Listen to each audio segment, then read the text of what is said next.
In 1938, Adolf Hitler seized what legend said was history's most powerful weapon.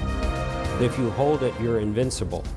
It was said to be the spear which pierced the side of Christ. Military leaders became almost besotted with the idea of possessing it. And with the spear in his grasp, Hitler unleashed terror upon the world.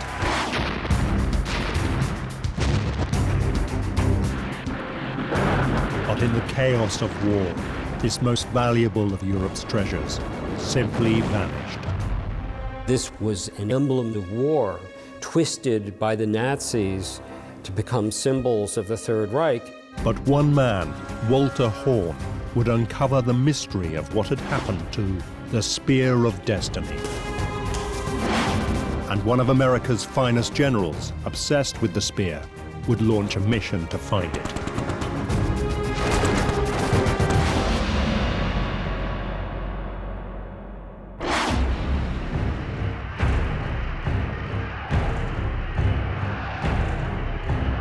In 1933, Adolf Hitler is elected Chancellor of Germany. Hitler was by no means a normal person to be leading a country in the middle of Europe in the middle of the 20th century, and especially one the size of Germany. He was a very embittered, lonely, twisted, abnormal individual who had an enormous amount of drive and this famous will to power. And that's what really, spurred him on. He is desperate to be the all-powerful leader of the German people and create a new Germanic empire. The trouble is, he had won less than half of the popular vote. His grip on power was nothing like as strong as many people think. I mean, after all, most people hadn't voted for Hitler. The country is divided, and to realize his dreams, he will need to unite it. Germany was, until just a few years before, in real terms, just a collection of very, very small states. You've got people in, all up near the Danish border, and you've got people all the way down near Munich and as far east into what would now be part of Poland. So how do you unify these people? Hitler encourages the Germans to look to what he says is their past. He wants to portray himself as a man who will restore Germany to a time when it ruled Europe. And he wants to extend its borders to those of the greatest German empire in history, the Holy Roman Empire. The Holy Roman Empire was first created by Charlemagne, Charles the Great, the Germanic king of the Franks in 800 AD. Its purpose? To spread Christianity through all of Europe. For 1,000 years it dominated the continent. At its height, stretching from the North Sea to the Mediterranean, and ruling over what is now Germany and much of Austria, Poland, Italy, and France. Now Hitler wanted to create an even greater empire in his own image. The 1,000-year Nazi Reich with himself at its head. He wasn't the type of person who would like to cut deals and engage in the art of statesmanship or diplomacy. This is a man who just wanted to drive things forward the way he saw the world should be in his eyes. But Hitler's difficulty is that there is nothing imperial about him. As the son of a working-class Austrian civil servant, it is not enough to simply proclaim himself the German Führer. He needs to look like one. He needed to try and assimilate some of the trappings of power and the type of trappings that would be suitable for someone who is ruling a kingdom in the middle of Europe. And of course, what's he going to do? He's going to look back to history to find these things. He decided that to be an emperor, he would need the possessions of an emperor. Hitler was looking for an emblem that would underpin his claim to be leading the German people back to a new era. What do we need? Well, we need various items that are associated with other people in power. The Holy Roman emperors had held crown jewels as symbols of their authority. An imperial crown, a scepter, and an orb. But of all these symbols of past German glory, one is more important than all the others. It looks like a simple Roman spearhead. It is the Spear of Destiny.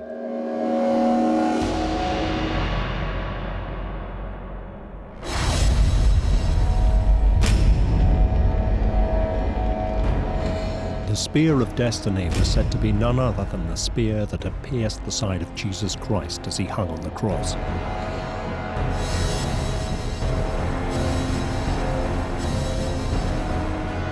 The myth said that it was wielded by a Roman centurion called Longinus. As the legend is told, Longinus was a Roman centurion who'd served Pilate faithfully, and he got cataracts. He was going blind.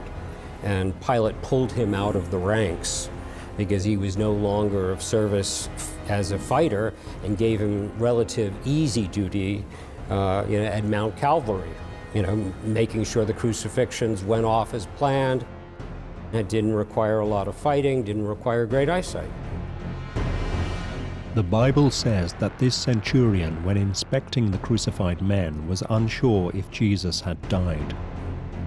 So he thrust his spear into Christ's side.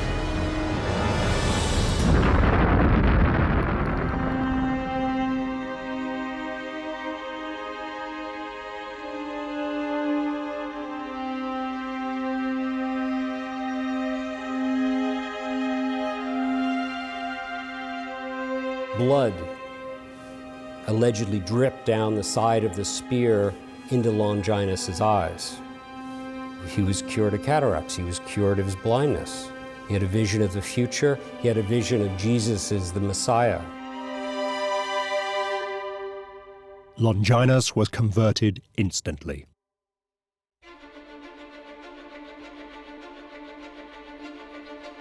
As Christianity spreads throughout the world, Longinus's spear, touched by the Son of God, became a revered holy relic. The spear was passed down, first through a succession of Roman emperors, and then to Charlemagne. Charlemagne carries it into battle, is invincible as long as it's in his hands. It becomes known as a talisman for conquerors, for military force. It is a military image that it has of vanquishing foes. Such was its mystique that every Holy Roman Emperor after Charlemagne wanted to possess it. It became a symbol of their authority. The spear, at a very early point in history, is a reflection of power, of strength. Legend says that whoever held the spear would be undefeated in battle. So not only do you get a sense of whoever has this is the true world monarch because he has it, but if you hold it, you're invincible.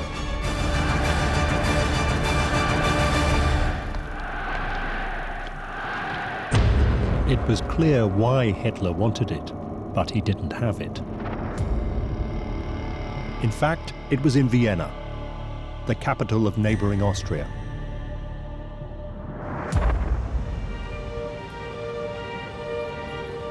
When the Holy Roman Empire was dissolved in 1806, its heirs, the Habsburgs, moved the spear to Austria, where it ended up on display in the Hofburg Palace. And it was here in 1908 that Adolf Hitler, then a struggling Austrian painter, had first seen the spear and begun to covet it. According to one version of the story, Hitler had actually seen the spear in the museum there, and apparently he may have had some sort of moment of epiphany in which he realised that this was an incredibly important object and he had been sort of touched by it. Whether that's true or not doesn't really matter. The point was, it was regarded as being important. Hitler had long known where it was, and now he was German Führer. All he had to do was take it.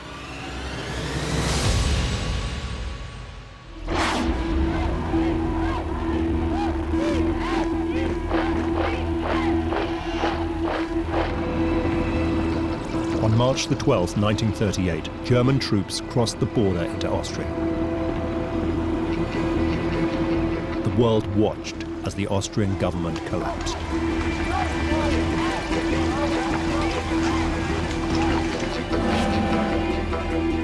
Hitler was killing two birds with one stone.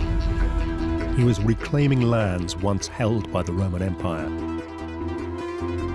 and was now on the brink of seizing the spear of destiny. You've got to realise that Austria and Germany are, in Hitler's eyes, indivisible, and indeed they should never have been divided in the first place. With Austria in his grasp, Hitler now activated the second part of his plan.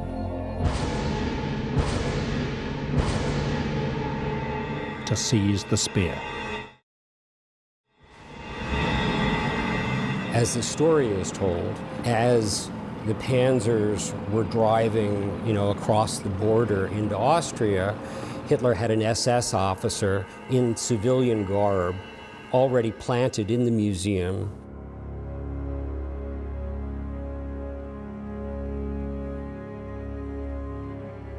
When he was alerted that the border had been crossed, he changed into his uniform, pulled out his gun, and stood guard over those crown jewels. Nobody was to touch them until Hitler arrived.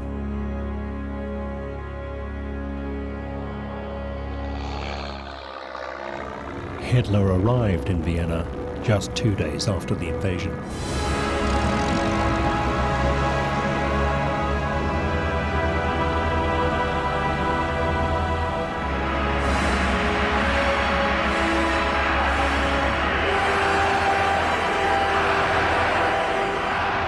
One of the very first things he does is to go to the Habsburg Museum, go to the display case where the spear and the crown jewels are, and opens it. And takes possession of the spear. He took hold of the spear on March the 15th. It was not a date picked by accident. He took the Spear of Destiny on St. Longinus Day.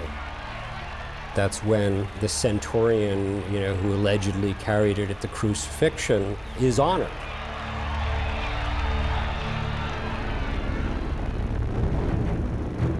Hitler took the spear to the southern German city of Nuremberg, which had been its home for centuries during the reign of the Holy Roman Emperors. There was absolutely no question where Hitler was going to take the spear once he absconded with it from Austria. He was going to take it back to Nuremberg, back to its spiritual home, what was to be the spiritual headquarters, the spiritual capital of Nazism, of the 1,000-year Reich. Taking his lead from the Holy Roman Empire, Hitler had decided to place Nuremberg at the center of his new Nazi Reich. Berlin is the brain, Nuremberg is the heart.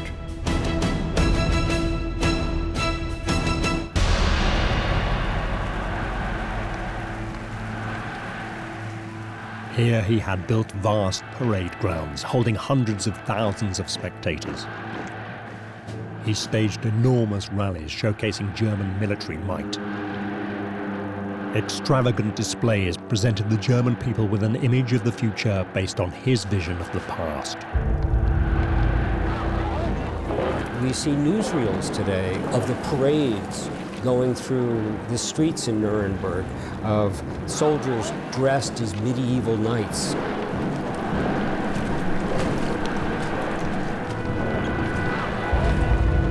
With mock-ups of the chest of the crown jewels, symbolic of being returned to the homeland. The 1,000-year Reich begins.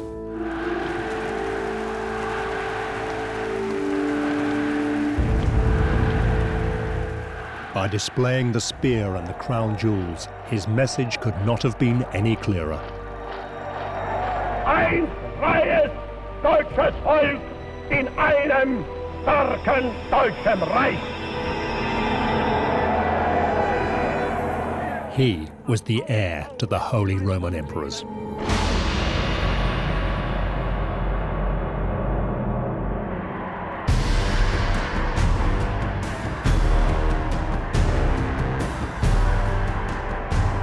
It was as if King Arthur had finally gotten Excalibur and was marching through town with it. And in a triumphal parade, I got it. With the Spear of Destiny in his possession, Hitler was convinced he would be unstoppable in his aim to conquer the rest of Europe.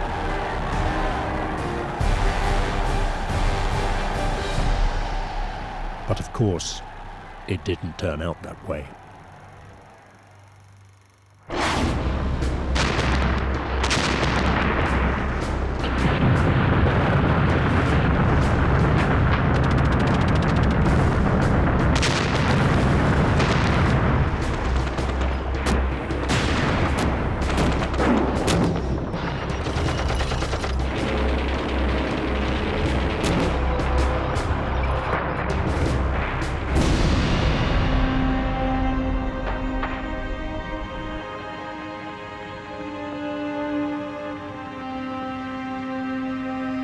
By the beginning of 1945,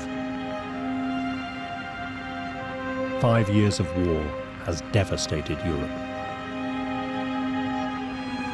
The spear has failed to bring Hitler the victory he had dreamed of. His ambitions lie in tatters. His empire on the brink of collapse. And in the chaos, the Spear of Destiny, one of the great treasures of Europe, has disappeared.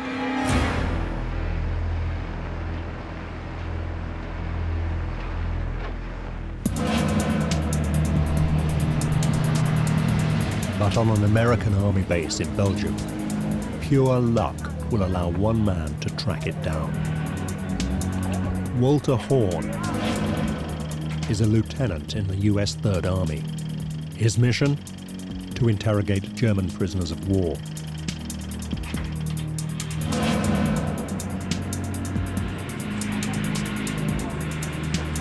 Horn is no ordinary American GI. For one thing, he's German. And 10 years earlier, he had narrowly escaped the clutches of the SS.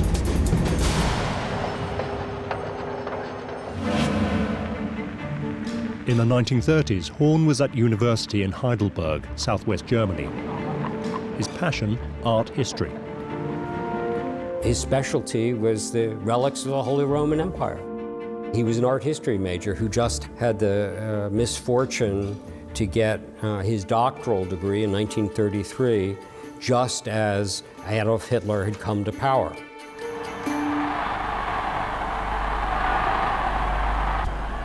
As a historian, Horn found himself being sucked into Hitler's obsession with proving the superiority of the German race.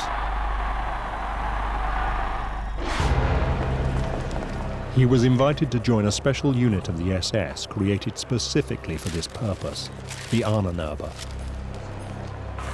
Promising academics were press-ganged into the Ahnenerbe. The job? To prove at any cost that German culture was superior to every culture in the world.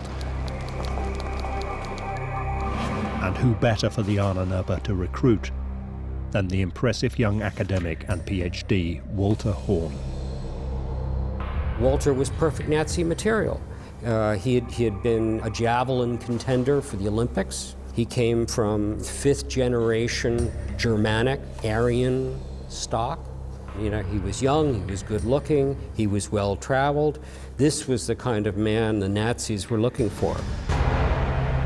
But Horn could see exactly where Nazi control of German academic life was leading. The Ahnenerbe can't just be seen as a kind of harmless bunch of corrupted academics who were just sucking up to the Nazis, because what they were proving was helping to create a worldview that was in essence evil. And some of these theories are directly related to the idea of race, and we all know what happens when you apply these theories to a regime that is as murderous as the Nazis are. It leads directly to the gates of Auschwitz.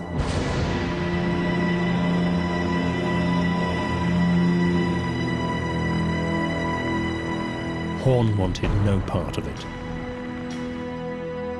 So in 1934, he decided to flee Germany. He didn't want to give up his homeland, but he saw no option around it. One thing he knew is he had to get out of Germany. You know, the storm is coming down. This is no place to be. But as he began his flight to freedom, Horn learned that the SS were after him.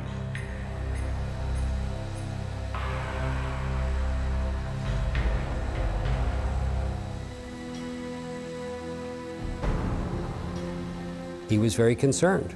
He hated the Nazis.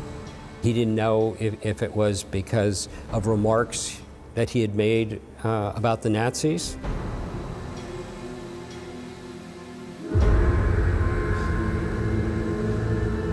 To his horror, one SS officer had managed to track him down.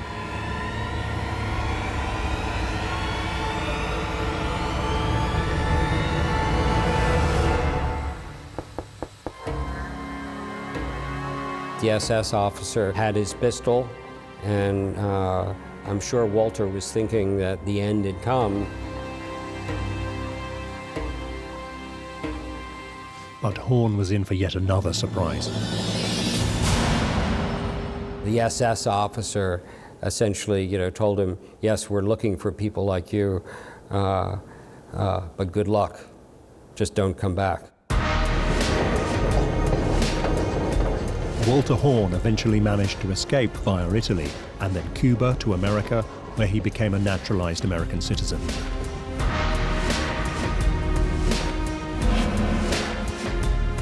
And that is how, as a fluent German speaker, he ended up in Belgium interrogating POWs at the tail end of the war. As the Allied armies worked their way into Germany, behind the front lines, you've got units doing various sort of ancillary roles that are nevertheless vitally important. One of these, of course, is to hunt for criminals. Straight manhunts. And what these people are doing, these war crimes units, is to hunt for evidence, which hasn't been burnt by the Gestapo. For months, Horn had been uncovering very little, but one afternoon, a harmless-looking POW changed all that. Quite late in the day, relative old man is taken out of the prisoner pen to be interrogated. Private Fritz Huber. Fritz Huber has nothing really to contribute, or so it seems. Private Huber said, I'm sorry, I can't tell you any information because I don't know any information. All I've been doing is, slogging gun cases around. Walter felt sorry for him, offered him a cigarette, offered him a cup of coffee, and they just sat and chatted. Then, Huber revealed something that would blow Walter Horn's mind. Huber said, I do know of a special treasure, a hidden treasure. Are you at all interested in art history? Little could Huber have known the man he was talking to had a doctorate in art history. There wasn't anything in the world Walter wanted to hear more about, than art and antiques. Huber began to tell Horn about a Nazi treasure trove hidden beneath Nuremberg Castle, one which supposedly contained any number of priceless pieces of art. Horn listened intently as Huber listed the sort of items that any imaginary pirate horde might contain. Huber was describing various treasures, which could have been any kind of depositories, because we know the Nazis looted, major museums. But this collection was different. He described a scepter. He described a crown. He described a golden orb, what they call, the world orb of Christianity. And then he said, it's a spear. It's a spearhead, Roman spearhead. And of course, Walter knew instantly the collection.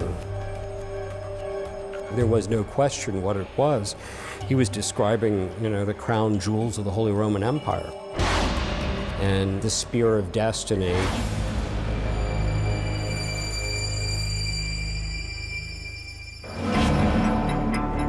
Horn pushed Huber for every detail and was amazed to find out the lengths that the Nazis had gone to protect the Spear of Destiny. Huber said his father had been hired by the head of the Nazi SS, Heinrich Himmler, to install a ventilation system in a hidden vault beneath Nuremberg Castle. And, oh, by the way, my mother goes in once a week to check on the treasures that are kept in this vault. She has to check the humidity, check against insects. My mother's got to wear white gloves. And as Huber is telling this story, Walter's getting more and more interested. Huber described a network of tunnels beneath the castle which led out to a secret entrance on the streets below. It looked like an active, ongoing antique shop, and had two doors for bringing items in and out, but of course it was Nazis who were going the in and out.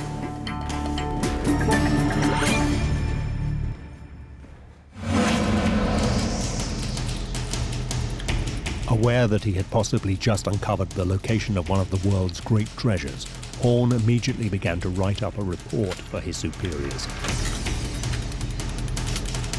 But fearing the American High Command wouldn't understand the importance of the spear, Horn made sure to write in detail, even drawing a map of the city to show where the vault could be found. Walter Horn sat at a borrowed typewriter, and he typed up an intelligence report. And of course, being an art historian, I'm sure it reads more like a art history paper than a military intelligence report. Horn worked quickly. He knew the advancing Allied forces were planning a huge offensive on Nuremberg. And he feared that in the battle, the spear could be destroyed. He mailed it off, fully thinking that this would be dismissed as tangential to the fighting going on, that what military commander would possibly conceive the Holy Roman Empire, crown jewels, and the Spear of Destiny to be a military objective. But in another amazing stroke of luck, Horn's report eventually landed on the desk of the one man who had both the power and the will to save the spear.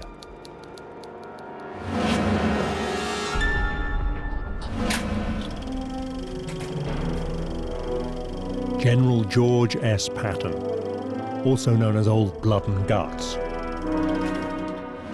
was in command of the US Third Army in Europe and was one of the generals overseeing the invasion of Germany.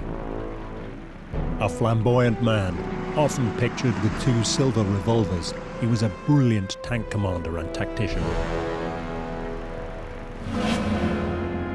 A Catholic convert, Patton saw himself as a Christian warrior. But more than that, he too was obsessed with the legend of the Spear of Destiny. He had even written a poem about what it must have felt like to plunge the spear into the side of Christ. I cannot name my battles, for the visions are not clear. Yet I see the twisted faces, and I feel the rending spear. Perhaps I stabbed our Savior in his sacred helpless side. Yet I've called his name in blessing when after times I died. As US troops battled their way across Europe, Patton had been attempting to track the spear's movements. His fear was that the spear, if not found, might be used as a talisman to inspire a Nazi resurgence. But so far, he had no idea where the spear was, until Walter Horn's report landed on his desk. Lo and behold, that's exactly what Patton was looking for, and he found it in that intelligence report. Light bulb went off. This was a military objective for Patton. On the eve of the assault on Nuremberg, Patton took an amazing decision. He ensured that a crack team of soldiers was sent to locate the secret vault. But it would be no easy task.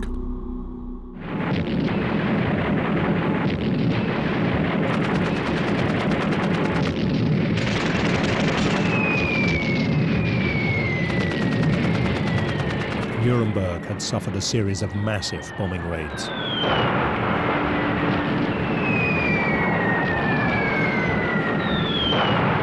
Thousands had died, hundreds of thousands displaced. They talk about the devastation in Dresden, but the devastation in Dresden essentially came from a fire that spread. In Nuremberg, it was literally from the tons and tons of bombs. And now the Allies intended to send Hitler a message. They planned to capture Nuremberg on April the 20th, the Führer's birthday. Hitler was adamant that his spiritual capital would not fall. His instructions are that the defenders of Nuremberg will fight to the last bullet, and that the last man and even the last young child.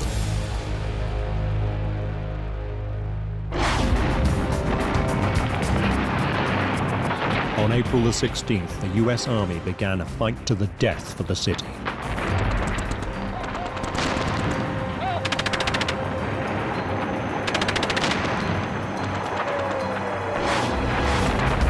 Patton's special unit, sent to locate the spear, was soon caught in the thick of the fighting.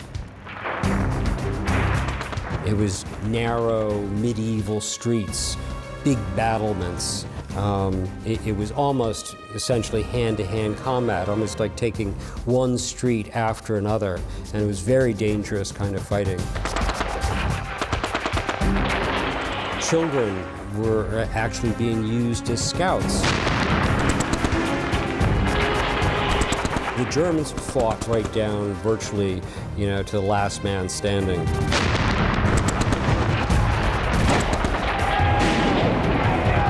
In the chaos of the battle, Patton's unit, armed with Horn's map, embarked on their dangerous mission to locate the secret vault. That unit lost many men to work their way where the vault was. When they got there, they couldn't even find it. There had been such devastation, so many bombings, and they weren't even sure that they'd gotten to the location.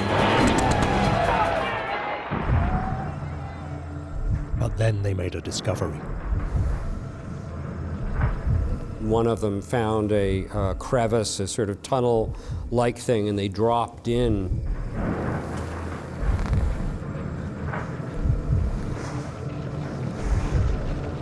At the end of a long, dark underground tunnel, they found something staggering.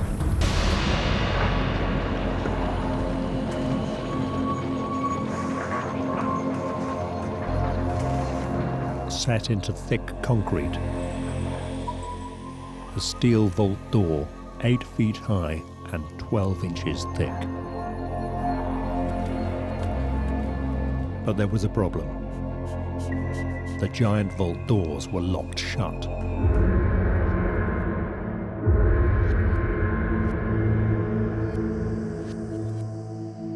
The door itself was impenetrable at that point. When one of the munitions men was literally about to, plug dynamite in the sides of this giant vault door.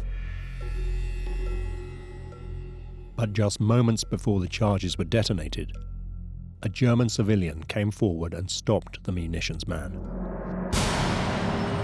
Luckily, he was stopped at the last minute because, God knows what might have happened to the contents inside. A German who, a representative, the mayor of Nuremberg, gave the Allies the combination of this vault. He said, please don't blow this up. Very special things here, and they opened the vault. Behind the giant door, the GIs discovered a vast and incredibly sophisticated underground complex. This had to be the vault that the prisoner Huber had described, but it was on a scale beyond anything they had imagined. Commissioned by Heinrich Himmler, it was an enormous expansion of old beer cellars beneath the Nuremberg Castle. Himmler secretly sent in teams of architects, teams of builders to reconfigure this beer cellar into a high-tech vault. And I don't use that term high-tech loosely. Foot-thick reinforced steel, special locking mechanisms. The walls were lined with various materials to keep the moisture out. Air purification system, its own generator system. It had water, it had showers, it had baths, it had a kitchen, it had its own little escape hatch. You could have a team of people living in there for months at a time. The GIs could hardly believe what they had found.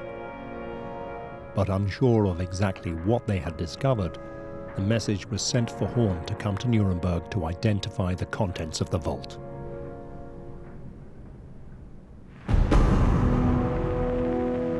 When Horn arrived, he was shocked by the state of this once beautiful medieval city.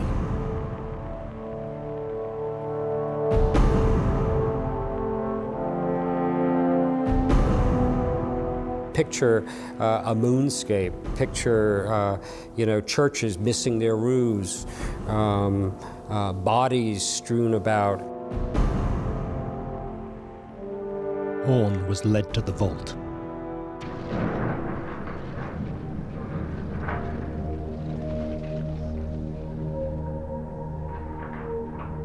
Even though the contents had been described to him by Huber, Horn was stunned by what the vaults contained. There is just this fantastic room full of Europe's treasure, which can rival anything you'll see in the Louvre or the British Museum. And it really is a real treasure trove. And the guys who went in there realized, my God, I mean, how much had the Nazis taken? You know, every box was just full of something more and more incredible.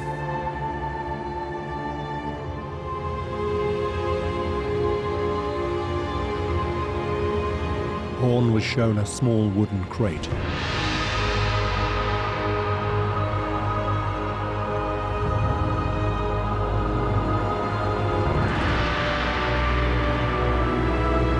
In it, unmistakable to Horn's expert eyes, was the Spear of Destiny.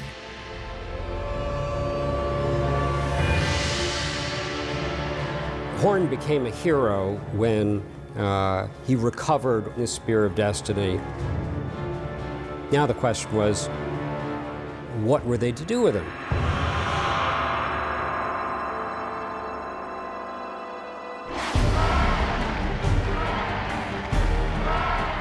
May 1945, the Allies declare victory over Hitler's Nazi regime. 6 years of war draws to a close. Hitler had committed suicide in his Berlin bunker.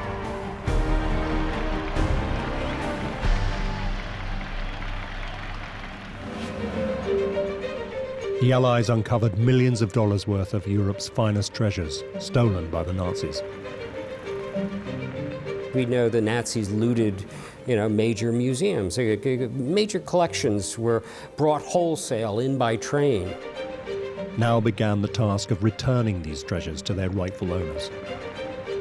Walter Horn had assumed the spear would be returned to Austria.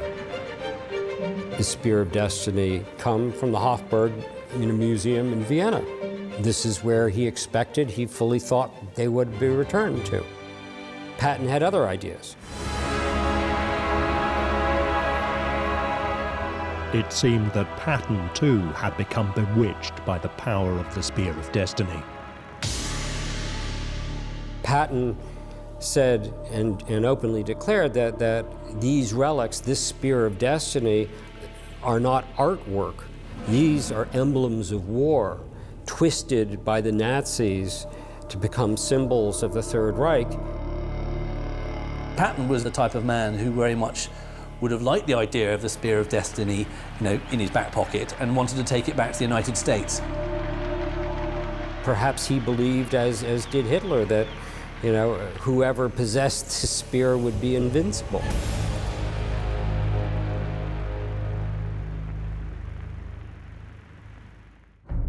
So adamant was Patton on having the spear that Dwight Eisenhower, the supreme commander of all Allied troops in Europe, had to intervene. A huge argument broke out between these two iconic figures. But before it could be resolved, tragedy struck.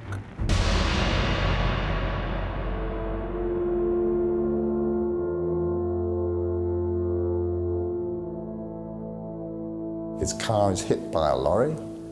He's virtually paralyzed. He's in hospital for a short period and then he dies. With Patton died the last obstacle to the spear returning home to Vienna.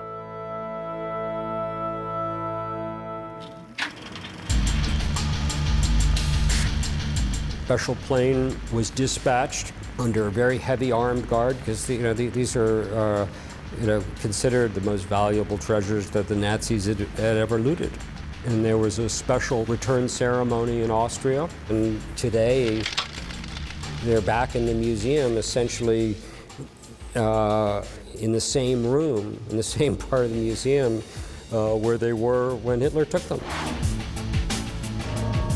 But there remains one outstanding question. What was this item that Walter Horn had recovered and that so many people had fought and died for? Could it really be the spear that Charlemagne held, the very spear that pierced Christ's side?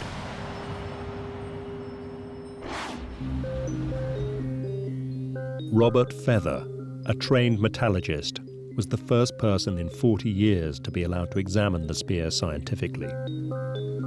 I was called in to examine the spear because I'd had previous experience of metallurgical work on ancient artifacts. I trained as a metallurgist and I've sort of done a lot of work in ancient metals and materials. One of the first tests he did was to see if there were traces of blood on the spear. If it were Christ's blood, it would be the most staggering discovery of all time.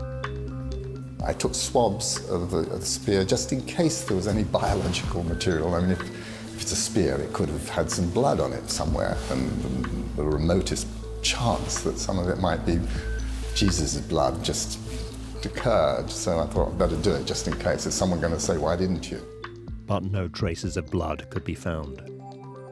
Next, he did a series of non-destructive tests to uncover the age of the spear. We did XRF, which is X-ray fluorescent tests. We did microscopic analysis. We did full high-powered X-ray analysis. These tests finally gave an approximate date to the spear itself. The 7th or 8th century AD. To say that it was the spear that went into the side of Jesus, I think, is rather difficult, if not virtually impossible. It's impossible really to have had much contact with someone who had supposedly died 8 centuries before it was made. Science had proven that the Vienna lance was not the spear that had pierced the side of Christ. So does this mean it is worthless?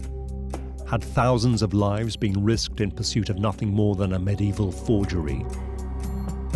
After all, one uncomfortable fact, even for Hitler, was that it wasn't the only spear claiming to be the spear of destiny. Problem with the spear is that there are quite a few of them. I mean, I think there are at least 4. There are competitor spears in different places to the Vienna spear. There's one in Etchmiad in Armenia. It doesn't look very much like a spear, and it's more rather like a Roman bannerhead, but nevertheless they revere it, and There's another one in Poland, which is almost certainly a later middle-aged reproduction. There's another one in St. Peter's, in the Basilica of St. Peter's, which is said to be part of the spear that pierced the side of Jesus. But it seems that the spear Hitler coveted had a value that none of the others had. We know more about the early history of the Vienna spear than any of the others, and we can trace it certainly in written record back to the 8th century. That date is extremely significant. It was when Charlemagne, the first Holy Roman Emperor, was rising to power. This spear may not have been the spear which pierced Christ's side, but it was the spear held by the Holy Roman Emperors. There's no question that that spear was the one carried by the Holy Roman Emperors, and that this was the one passed on, throughout history, through tradition, and was the one that Hitler took. And Hitler had understood something else. It doesn't matter what something is. What matters is what people believe it to be.